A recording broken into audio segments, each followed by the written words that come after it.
গৌৰৱ ডাঙৰীয়া, অখিল ডাঙৰীয়াই কৈছে যে আপোনাৰ লগত একলগ হৈ এবাৰ অসমত চৰকাৰ বনাম বুলি। কিন্তু আপুনিয়ে অখিলৰ লগত একলগ হৈ চৰকাৰ বনোৱাৰ আগত এটা ভিডিঅ' প্ৰথম চাই লওক। কি কৈছে আপোনাৰ বিষয়লৈ? মানে মই গৌৰৱ গগৈৰ বিষয়ে বাৰে বাৰে কৈ থাকিবলৈ লাজ পাওঁ। মই ভাবোঁ যে ইমান ইম্পৰ্টেঞ্চ, গুৰুত্ব নোহোৱা মানুহ এটা ক'ৰবাৰ না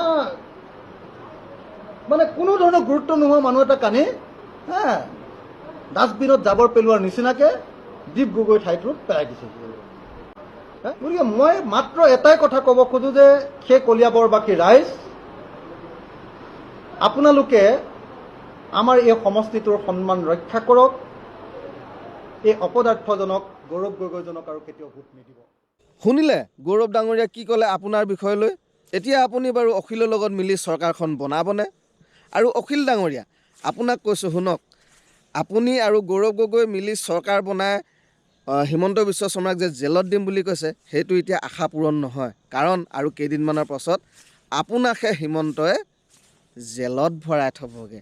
টা